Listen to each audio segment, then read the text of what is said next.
Welcome to Cambodia Business Week. Today we want to talk about coffee and franchising, and especially international franchising.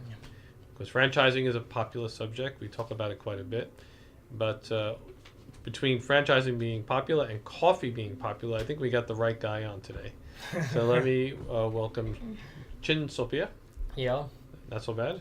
that's great. That guy, okay. That's good. I think I have more trouble with Western names sometimes than I do with Khmer names. Sophia is what we would call head of Costa. That's a pretty big position. He's the I guess he's in charge of the Costa franchise here. Costa franchise here is part of EFG, Yeah, which is Express Food Group, which also has Pizza Company, Dairy Queen, Barbecue Chicken, yeah. BBQ Chicken they call it, right? We call it BBQ because we also have barbecue plaza. Right. So, okay, and we Swenson's. Swenson. We don't hear too much about Swenson these days. Dairy Queen we hear a lot more about, but yeah. Yeah, they do a lot of campaigns. Right. So Swenson's, and what else? We have Krispy Kreme. Krispy Kreme. Yeah. All right. So all the American junk food that you could possibly want, which is very popular now in Cambodia, and EFG is part of what's RM Asia, Yeah, which also includes Ford. yeah. What else? We have a lot of business for RMA Asia. Right. We do the automat too, especially it's about Ford and also Jaguar Range Rover, also under the RMA Cambodia.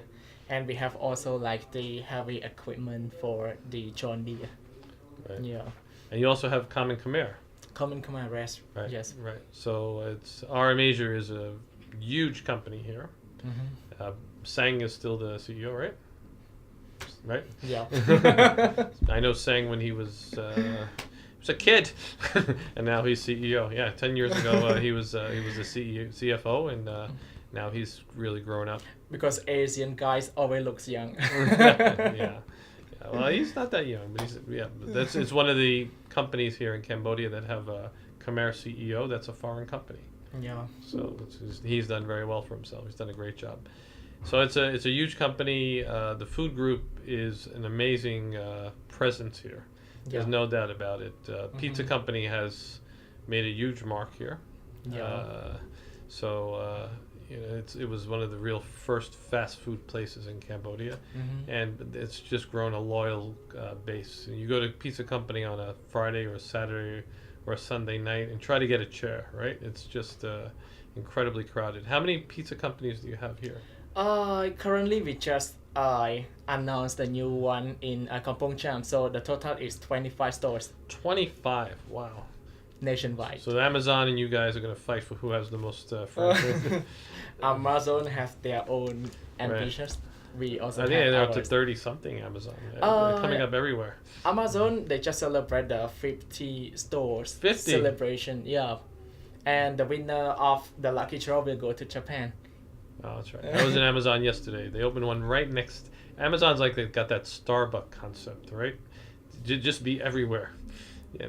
They just had their own proposition in business. Right. Yeah. So And they've opened up next to my building. So I enjoy my $2 coffee after I have my $4.50 coffee in the morning. So yeah, that's my afternoon coffee. So Pizza Company has made an amazing mark on Cambodia with really the salad bar and the pizzas and then the pastas. Yeah, because the actually calamari. their best product for the pizza company is about pizza and also pasta. Okay. And the salad bar challenge, right? Who can make the largest Yeah. salad? So I told Rami when Rami used to work for you guys that the way to get the salad bar to be smaller so people can't make it so big Yeah. is to cut those carrot sticks in half.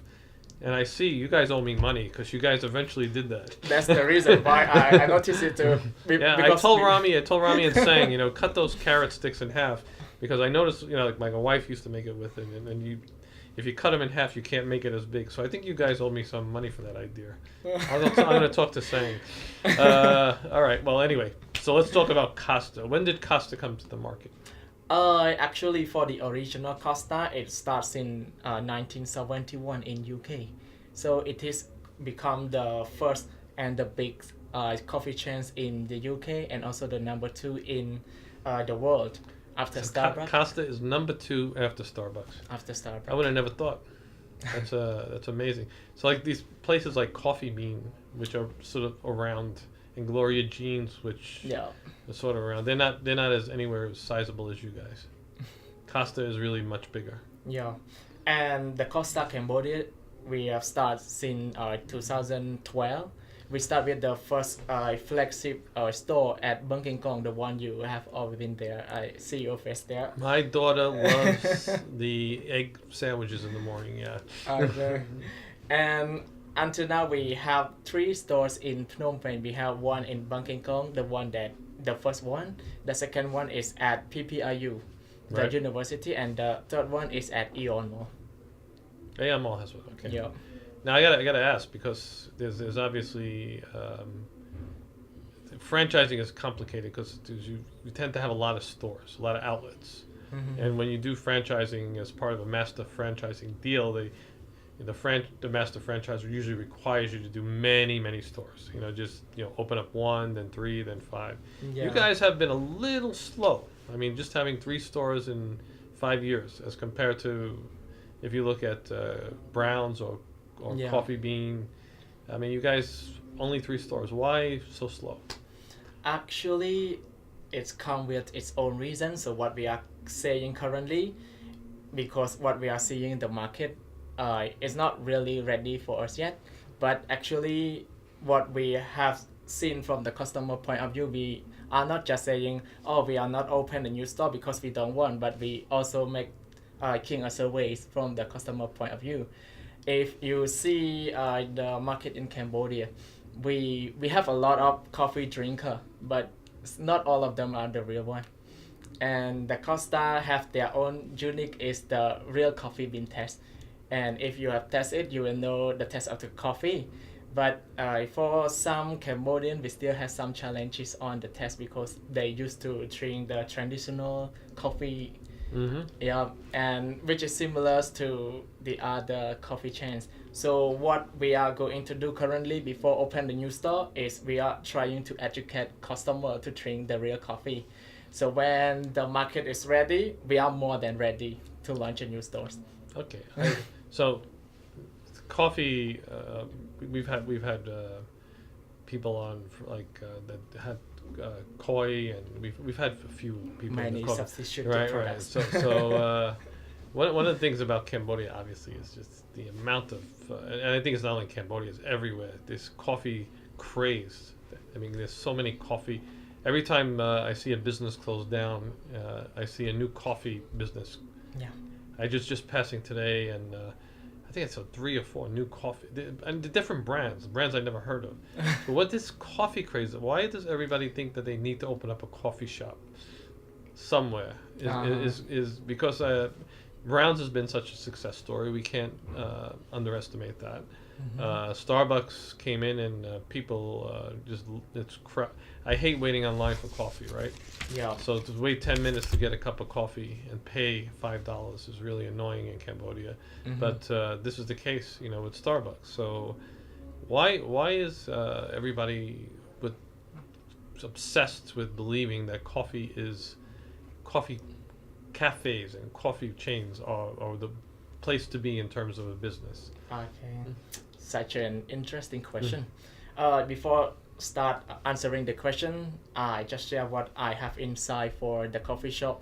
You know what I have found in the internet currently? Currently, we have like 500 store only in Phnom Penh for coffee shop. Yeah, 500. It's crazy. And some are franchising, some are local. And Brown, actually, they start since 2010. Brown is the one who educates people how to drink the Western coffee.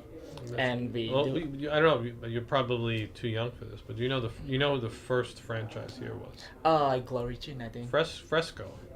Oh. If you really think way back, Fresco. There's a place called Fresco, which had a few stores. That was trying.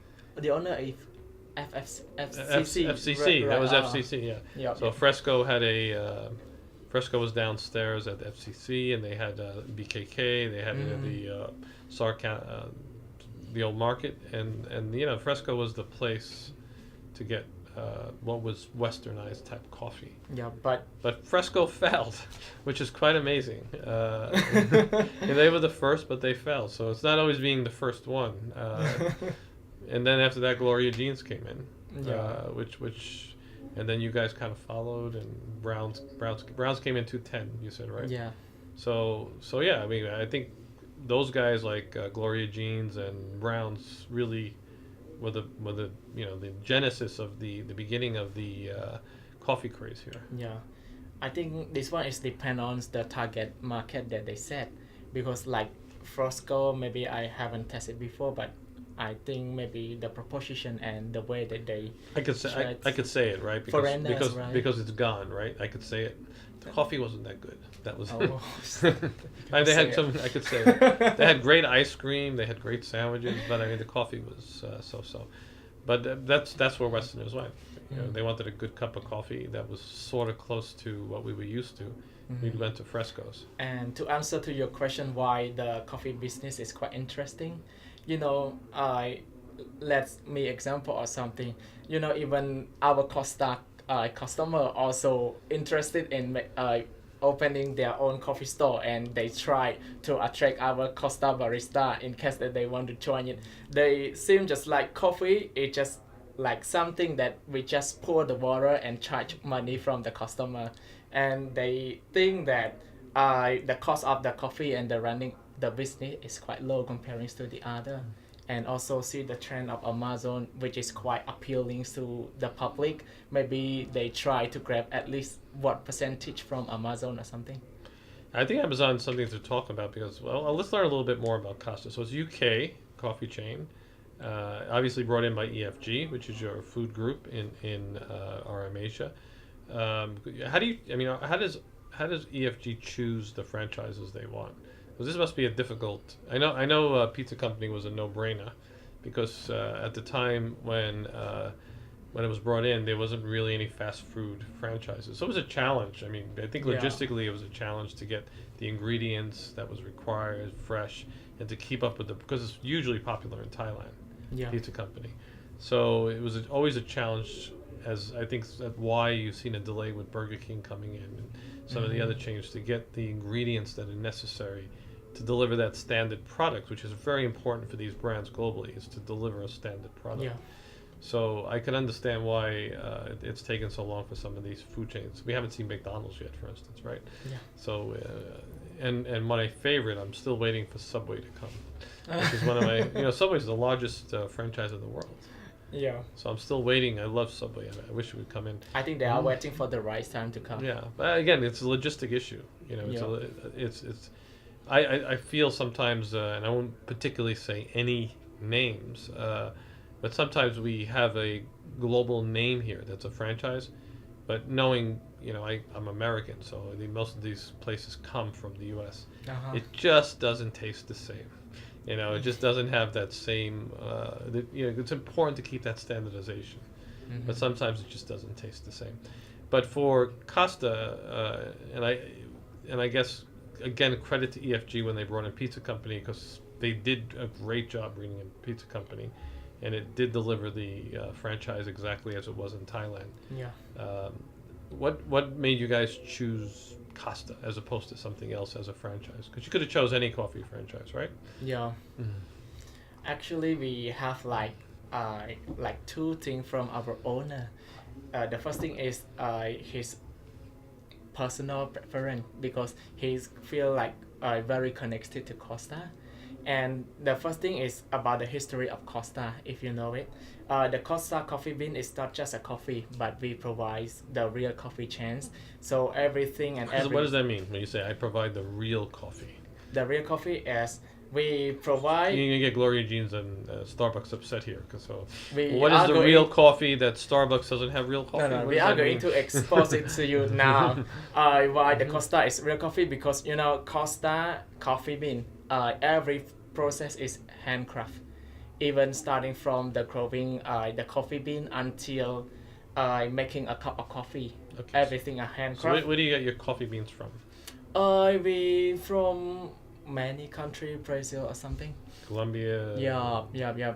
We not only buying the coffee, but we also have the community there. We build school for them, and it seems just like Costa sharing love to the world. And more than that, why the Costa test is always unique because we have one guy called Mr. General Felix here. He is the one who could distinguish thousands of tests, and his tongue only is insured by the insurance of 10 million British pound just about his tongue, and he's the one who selected the coffee bean and makes it the coffee bean. So the test of coffee bean is really unsure about Well, the. if you're the number 2 coffee chain in the world, his tongue's probably worth it. But then, yeah, okay. So you chose Costa, which was a UK brand, and number 2 in the world, and you brought it to Cambodia. Was it a recognizable brand? Because I'm going to be honest. I mean, I knew Starbucks. I knew Gloria Jeans. I didn't really hear of Costa until you guys came here. Yeah. This is. And that's because I've been in Asia a long time. Yes. So I haven't seen it in Asia. It's also the challenge is not only Costa but every other brand. So what we are going to do, the business first is the brand awareness, and in case the customer don't know about our brand, it's quite challenges. Yeah, is it in Asia? Because I don't see them. We have in Singapore. Okay, because Yeah. I really don't see them too.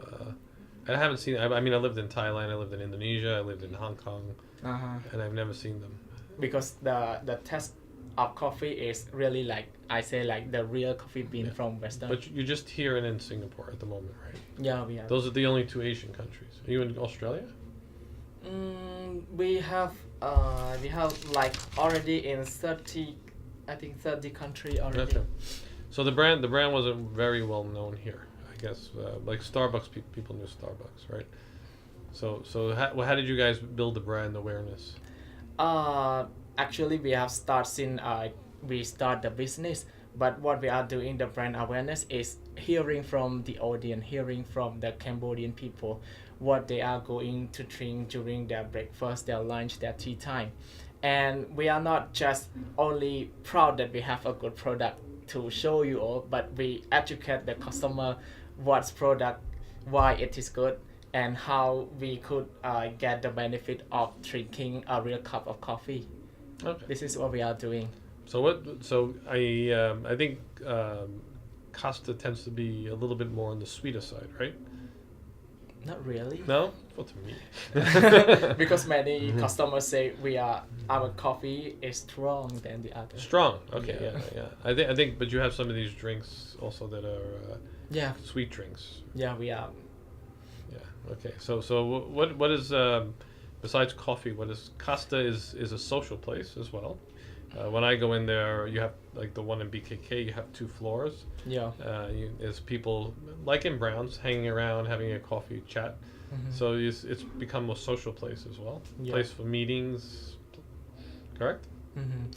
If you notice, for the other coffee shop, maybe many customers are there, but sometimes they don't drink coffee. They just drink frap. Yeah. Yeah, then people come to hang out, right? Yes, so you got to make it comfortable for people. Yes, that's the challenges of a real coffee provider. You become like a living room. People like, let's meet at.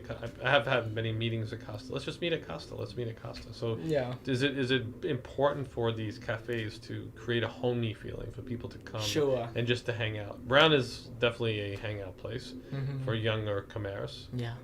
This is why we are trying to propose our own proposition of the business, like the other coffee chains. They really focus on the youth and also the youngster. And what we are doing currently is we really focus on the elders and also the young professional. So we are know clearly what we are. And how important is food in these places? I mean, for sure, I see people eating breakfast. There's breakfast menus, there's lunch menus, pasta menus. Food seems to be becoming much more important. Sure. How important is food? Actually, Food is a combination of the coffee, but not many the real coffee drinker are really want food. So what we are doing not only just to rest the business, but we also try to get people a new experience of how the combination between food and drink. So our barista, especially the TL who's standing and talking to customer, they know well how to introduce in case that you order espresso. So what is the pastry that they should recommend to you? And I think as a percentage of sales, I guess is a good question for me. How much is drinks and how much is food? I could share you in quantity in case that we sell like 10 cup of coffee, we could sell like 4 foods. So it's about 40% in quantity. 40% is food, 60% is drinks. Or is it 4 divided by we call it 14? Food capture. So like in case we sell 10 drinks, 10 cups. Somebody buys food at the same time. 4 times. Yeah. Okay, so it's 4 divided by 14, which Yeah. is 2 sevens, which is... In food industry, we call it food capture. We simply say it is 40% food capture. 40% food capture. Because it's about 30-something percent. Between 10 people, we sales. could recommend 4 to them. Okay, so that's good. I mean, so it's like a cross sell, we would say. You'd be able to when you sell coffee, you try. Cause every time I go in Costa, if I order coffee, they ask me if I want a pastry or a sandwich. If I order a sandwich, they ask me if I want a coffee. So your guys are always trying to sell more, which is good, which it should be. So I mean, your people are really good. I have to say, they're very friendly. Thank you. So what kind of training do people go through? Actually, they are good already. They just need some trainer to train them. So what we are going to do to them is not just let them think about our business, but we also think about them too. So what we are sharing with them is we guide them. We call it the customer wheel experience. So in case that the customer comes to the store, so what the customer expect from us and what we are going to deliver. So they must, or they should be, not must, they should be consider the store as their own house. And when the guest is come, so what they should do to warm up the guest feeling good in their house, right? But it is just a procedure. But what we are going to do is how to get them connected with the brand. It is the real one. Yeah, I think the branding is a bit of a challenge. Yeah. When you have names like Starbucks and Amazon. Yeah. Amazon's doing, they're just everywhere, and Starbucks is becoming also the same. It's just very hard to get share of mind, as we call it. So this then goes to my next question. It's really competitive out there, crazy competitive. I mean, with 50 Amazons, and Amazon's playing a game with price, right? So I mean, it's a business show. I could say it. It's a business show. Sorry, I could say it. So Amazon's got. I mean, I had a coffee in Amazon yesterday, and I couldn't believe it. I got a $3 and something. I got a cake and a coffee. No, and a smoothie, which I would normally have to pay $4.50 for one, and they were offering me a 20% discount for the opening on top of that. So the price is just ridiculously low, $2 for coffee, and you go to Costa or Starbucks, or you're looking at $3-4+ right? Yes. So what is this? Are they trying? What's the response? I mean, are they trying to this strategy of undercutting price? Mm-hmm. We get the point. Actually, the competitor know how they could proposition it, and in case that they still sell the price like Costa or Starbucks or Origin, they cannot compete with it because of the brand awareness and also the recognition. You can't say they can't compete because they open up 50 stores. They must be doing something right. Because Amazon's 50 stores, right? I could say because of the price that they try to propose themselves. And what they are doing is they try to bring the premium experience with very affordable price. Yeah. I noticed. I noticed. It's not a bad deal. The coffee's not. The coffee's pretty good. It's not as. The smoothie cups are like this, so it's. I think the quantity is there on some of the products.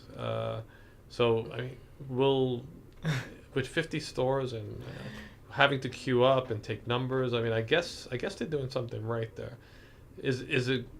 I don't see the market will follow. Actually, based on my experience, I think because they see the gap of the market. Actually, before the Amazon coming, they have only one coffee providers called Coffee Plus that provide that price with that great quality of coffee, right? But what we are seeing during that time is there is only the high class coffee like Origin, like Costa, something that price like $3 up, and then we see the coffee peddler on the road. That's another thing, yeah. Yeah, so these there is mobile coffee places. yeah, so there is a big gap in the middle. Yeah, I mean, my wife loves this $1.20 coffee or something, iced coffee. So I go get my $4 coffee. She gets her $1.20 coffee, Yeah. and she's just as happy as I am. So, and she gets it from the coffee peddler. Yes, I think that the new fighter just see the gap between the market and they just put. I wouldn't want to be in your business at all, Sophia. I have to say it's a tough business, coffee. But I think maybe the strategy that you did is right. So you've kept it at a concentrated to the 3 outlets, and they're pretty full all the time, right? Yeah. So you don't have it's like a hotel, right? You have a high occupancy, you have a high traffic through the places, and rather than just try to be everywhere, yeah, you've decided to keep it at a. Yes. The thing that we are thinking is actually we have to see our competitor, but we never let our competitor to run our business by following them. They drop the price, we drop the price. They do something, we do something else. Well, No. to me, I mean, I'm not gonna tell you how you run your business, obviously, but to me, what I find interesting about Amazon is the fact that they've come in with this budget coffee, which is attractive. I mean, there's no doubt it's attractive to a good part of the population that can't afford a daily. I mean, let's face it. There's still the average wage in the country is still $2 something, right? So if you're selling coffee at $4.50, double the average national wage, right? So I know Phnom Penh is a lot richer, obviously, than if you're going out to the agricultural provinces, but still, it seems to be a pretty good tactic to come in at a lower price, and I don't see that a Starbucks or a Gloria Jeans or yourselves are going to lower your prices because of that. But I mean, is there any thoughts of a budget coffee cup? As somebody wants a sort of a. Actually, you're right. Actually, for Costa, during the very intensive competition, we are not standing still and seeing the competitor. We also test for some product already. What we have done is we try to market sizing to make more size, because we think that only the elder and young professional alone maybe it's quite a small percentage of the total population. So currently we are working also with the university students. So it's not like we have only $4 cups of coffee anymore. We have also the $2.5 for There you go. coffee. Sure. For customer like the student, and we also have programs called Costa Such is student. We call student privilege. And you have your something that I use, which I find fantastic, is you have your privilege card, right? Yeah. So I have one. So it's 5 years, and you get 10% off, right? Yep. On any of the food chains. They're all on the back, right? Yeah, not only Costa, but all under EFG. Yeah. So if you go and you're having a $30 meal with your family for having pizza company, and 10% every time you go to BB Chicken, you go to Costa, you go to Krispy Kreme, and you're sort of traveling amongst the food chains of EFG, and you get 10% off for 5 years. It's a pretty good deal after a while. You save quite a bit of money. So so you also offer this 10% privilege card for the group. Yeah. And is that very popular here?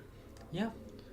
Many customers still asking for the privilege card, but our privilege card is very limited. Is it? Yeah. Oh, so I'm lucky. Yeah, you're lucky. You are one of them. Okay. Come to dinner with me, you get 10% off. But you gotta pay. What's the plans for Costa? We have plan already. So before saying about the plan, I would like to emphasize why we sell the Costa product with a very high price, but we still have many customers supporting us. The first thing is because the customer really believe in the Costa quality, because actually all of the material mostly are imported from the UK. And one more thing, all of the product, not even the coffee product or drinks, but also food, all have to be all has to be created by the supplier that have the HACCP certified. It's simply like a food safety. In case that the food created not by the owner that have the food safety, we cannot sell in our store. Okay. Yeah. And what are your plans for Costa? Our plan for Costa, for the first thing is about the market sizing. Like what I told you, now we are trying to change the mindset of Cambodian, because before they think that Costa is for the elders because of the design, because of something, because of the taste of coffee, right? But I could say it's not. It is about the real coffee drinker. It is about the experience, not only just the design.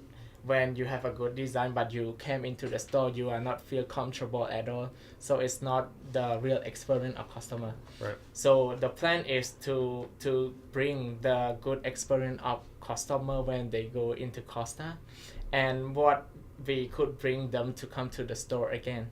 And we have a plan for it already. We have shared with our staff already what they are going to do. They are not just selling coffee or making coffee, but they have to know about the experience of. What about selling Krispy Kreme donuts in Costa? Not possible, right? We have a plan. Okay. I could say we have a plan. Yeah. You are going to see it soon. How's Krispy Kreme doing? Because it's really sweet. It's really sweet, and most of the Khmers that I know say it's, wow, this thing is sweet. They have to get used to the taste. For the Krispy Kreme business, we could say they have their own original taste. Actually, maybe sweet or not sweet, it depends on the experience of the customer and how they could educate their customer to get the taste. But I could see that in case that Krispy Kreme, not in case, but they are doing right now. They are doing to make the brand awareness, and they could match the product and the customer, so it will work well. And they sell coffee too. Yeah. It's a competitor. Not really, because we have different proposition on our brand. Okay. Is there anything more you want to tell us about Costa before we go off? Sign off. tell people why they should come to Costa and stop going to Starbucks or Gloria Jean or Coffee Bean and come to Costa. Why should they come to Costa? Actually, what I have told my subordinate is we have to do the business with respecting our competitor. We are not saying that our competitor is worse than us. We are not saying that we are better than, but we are staying strong with our unique and what make you believe in. You're nice guys. No, because I don't think even those competitor is up. They're still the new competitors coming. So what we are doing is to keep our strong and believe that we could always do something better. Okay. Well, if again, every time I turn around, I mean, I think I saw 3 of them today. Some restaurant closes down, some coffee shop opens up. So it seems like there's going to be unlimited competition here for coffee shops. But I wish you well, and again, tough business. Keep doing what you're doing. Your outlets are quite full. When I come in there, I still come in every day for my daughter's egg McMuffins, not egg McMuffin, egg sandwich, egg muffin sandwich, and keep up the good work. And thanks for coming on, Sophia. Yeah, thank you so much. Thanks a lot for having me.